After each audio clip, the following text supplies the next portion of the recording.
할렐루야, 성도 여러분 평안하십니까? 두 친구 운동 말씀과 친구 되기, 오늘 그 77번째 시간을 맡고 있습니다. 자, 오늘이 2021년 5월 2일, 5월의 첫 주일을 맡고 있습니다.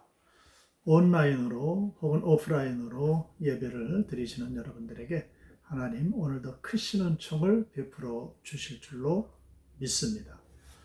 자, 오늘부터 우리는 열왕기상 말씀을 이제 나누게 됩니다. 자, 열왕기상 본론에 들어가기 전에 서론격인 말씀을 좀 드리도록 하겠습니다. 자, 열왕기상, 열왕기하서는 베냐민 땅 아나돗의 제사장 중에 힐기야의 아들 에레미야가 기록한 것으로 되어 있습니다. 그 기록 시기는 주전 600년에서 550년경, 그러니까 남유다가 바벨론의 포로가 된 직후에 기록된 것이 아닌가, 모두들 시기를 그렇게들 짐작을 하고 있습니다. 자, 하나님께서 이 본서를 기록해 하신 목적이 있다는 겁니다.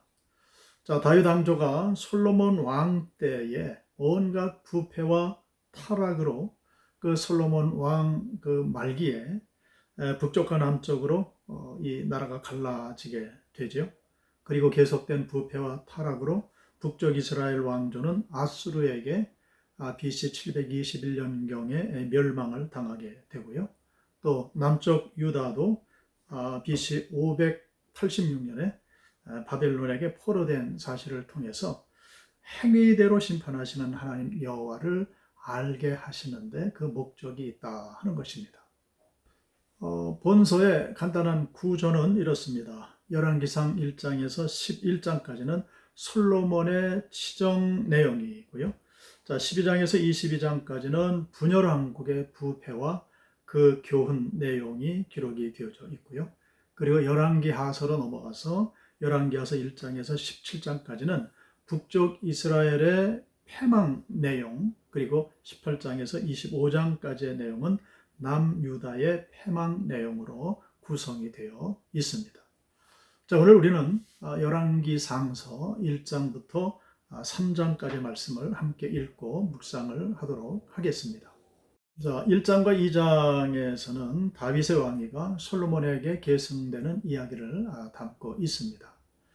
하나님께 마음이 합한 자였죠. 이 다윗은 분열된 이스라엘을 통일시켰습니다. 그리고 이스라엘 역사상 가장 넓은 영토를 다스렸습니다. 그런데 그 대단한 다윗도 어느덧 나이가 들어서 왕위를 물려줘야 할 때가 되었다는 겁니다. 이에 하나님께서는 다윗의 계승자로 솔로몬을 선택을 하시고요. 또 다윗 또한 하나님의 뜻을 따라서 솔로몬을 내정하게 됩니다. 자, 그런데 예상치 못한 복병을 만나게 되죠. 자, 그 사람은 바로 다윗의 넷째 아들인 아도니아였습니다. 자, 그는 아버지 다윗이 노쇠하고 쇠약해지자 군대를 불러 모읍니다. 그리고 스스로 왕으로서 즉위식을 갖습니다. 형 압살롬의 반역 사건을 통해서 전혀 하늘의 교훈을 얻지 못한 그런 모습을 보여주고 있는 것이죠.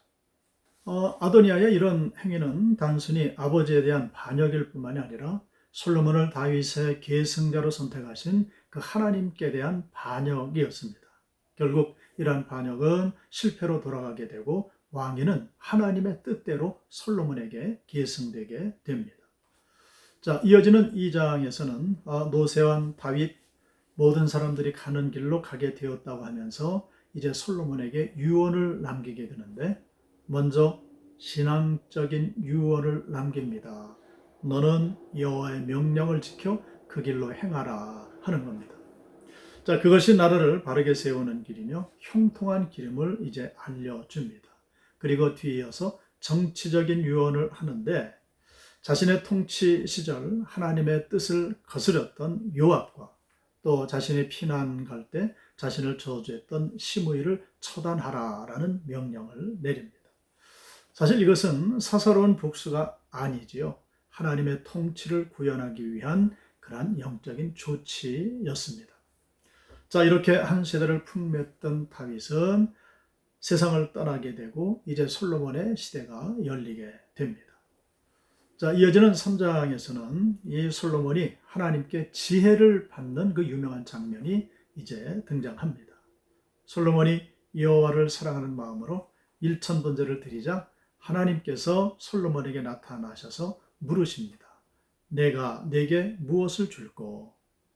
이에 솔로몬은 아버지 다윗이 성실과 공의와 정직으로 행했던 것들을 기억하면서 주의 백성을 잘 다스릴 수 있게 선악을 분별할 줄 아는 지혜를 달라고 하나님 앞에 간구합니다. 자, 이런 솔로몬의 대답은 하나님 마음을 흡족하게 하기에 아주 충분했습니다. 이에 하나님께서는 지혜를 주시고 그리고 그가 구하지 않은 부귀와 모든 영광까지도 주시겠다고 약속을 하십니다. 이렇게 하나님의 약속이 있은 후에 곧바로 유명한 솔로몬의 재판이 이어집니다.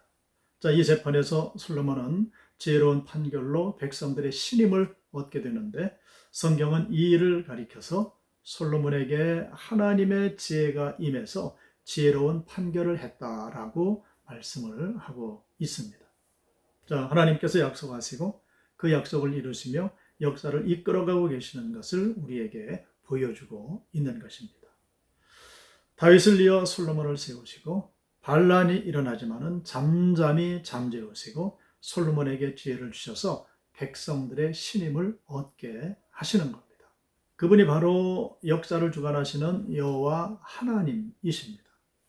역사를 주관하시는 하나님께서 우리의 삶의 자리도 함께하고 계시는 줄로 믿습니다.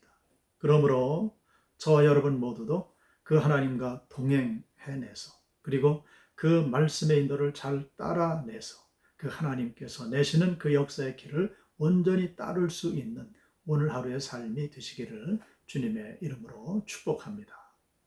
기도하겠습니다. 아버지 하나님, 언젠가는 우리도 다윗의 고백처럼 모든 사람들이 가는 길로 가게 될 것임을 늘 깨달아 알고 살아가는 지혜로운 백성들이 되게 하여 주시옵소서.